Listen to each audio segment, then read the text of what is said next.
You know, while we're all just going about our day-to-day lives, something huge is quietly unfolding on Wall Street. The entire world of asset management is getting this fundamental upgrade, and it's all being powered by blockchain.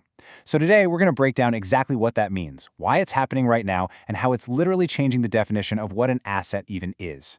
I mean, really think about it for a second. We live in this 24/7 always-on world, right? You can stream a movie, order your groceries, message anyone on the planet, and it all happens instantly. So why on earth does moving your own money or trading your investments still feel like it's stuck on a schedule from the 1980s? Why is finance so slow and literally everything else in our digital lives is so fast? Well, the thing is, the system we have now, it's built on these ancient layers of infrastructure that just create friction. Transactions can take days to fully settle. Days, not minutes.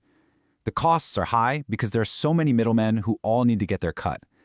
And depending on where you live, your access to certain investments can be completely blocked off. It's just a system with a whole lot of inefficiency baked right in from the start.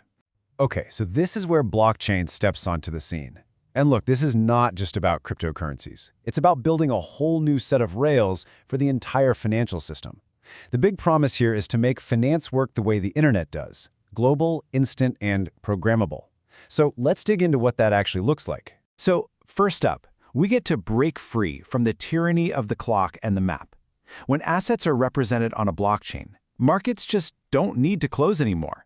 An investor in Tokyo can trade an asset based in New York at any time of day without ever having to wait for some opening bell.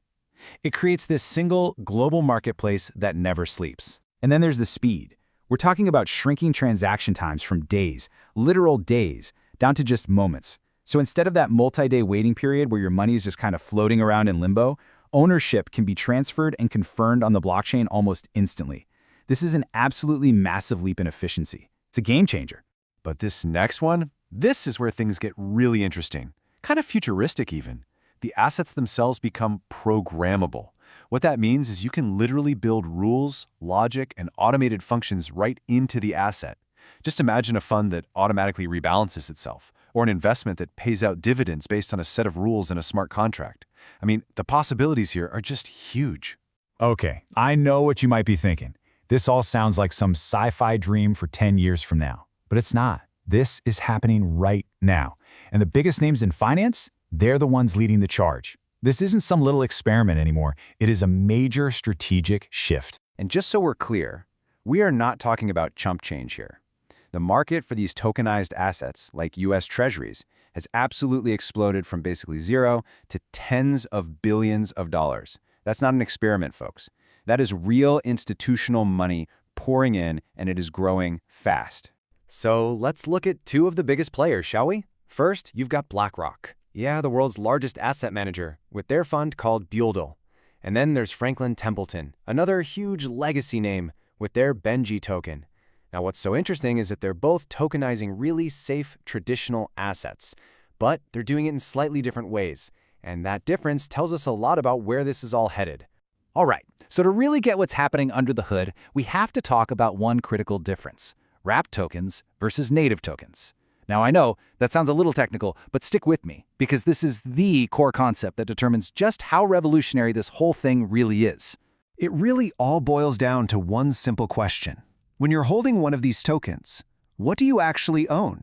Is it just a digital IOU, like a claim ticket for the real thing that's stuck in the old system? Or is the token the real thing itself? The answer to that question is everything.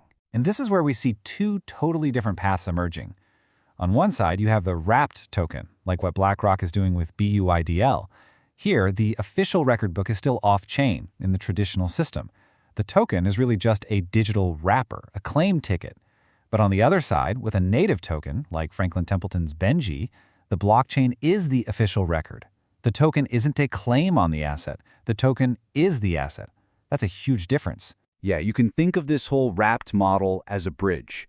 It's a way for these big firms like BlackRock to dip their toes in. You know, they get all the distribution benefits of blockchain, but they get to keep all their main record keeping in the old system where all the existing rules are. It's a smart hybrid approach, kind of the first logical step. Now, the native model, that's not the bridge, that's the destination. This is where firms like Franklin Templeton are going all in. They're actually building the new plumbing so the blockchain itself is the main system of record. And this is what unlocks all that cool stuff we talked about. The 24/7 peer-to-peer transfers, the full automation, the whole shebang. Okay, but of course, these tokens don't just exist in a vacuum, right? For any of this to work, you need a whole new financial ecosystem to support it. And that's exactly what's being built right now. There's this whole new wave of companies creating the digital plumbing that makes all this possible. And this ecosystem has a few key parts. You've got your on-chain transfer agents like Securitize. They're basically the new bookkeepers. Then you have digital custodians like Coinbase and Anchorage who hold the assets safely. You need DeFi protocols like Morpho to make sure there's liquidity, money to trade with. And finally, you have these connectivity layers like Layer 0 that let everything talk to each other across different blockchains. And this led to a really big moment. In 2024, BlackRock's BUIDL token could suddenly be used as collateral on a DeFi platform called Morpho. I mean, just think about that. A product from the biggest, most traditional asset manager on the planet could be plugged into this new, decentralized financial world, just like a Lego block. It was like the old world and the new world officially shook hands for the very first time. And being able to plug things in like that, they call it composability. It opens the door to some really powerful new strategies. Take something like a leveraged loop. An investor could take a tokenized fund from, say, Apollo, drop it into a protocol like Morpho as collateral, borrow against it, and then immediately reinvest that money.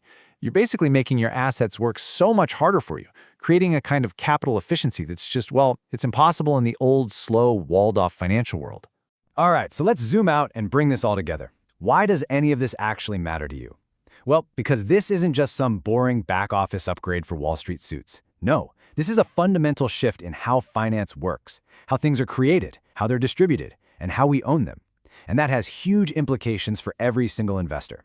The big picture here is really all about distribution.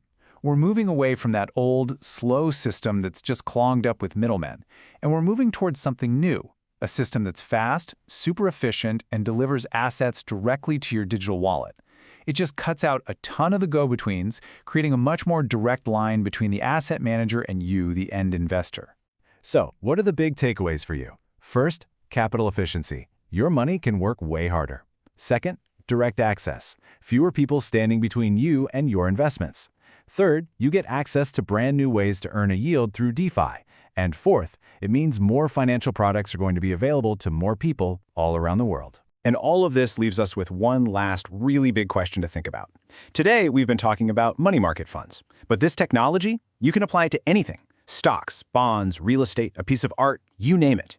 So if literally any asset can become a token that lives on this global 24/7 programmable network, what does owning something even mean in the future? It's a profound shift, and believe me, it's just getting started.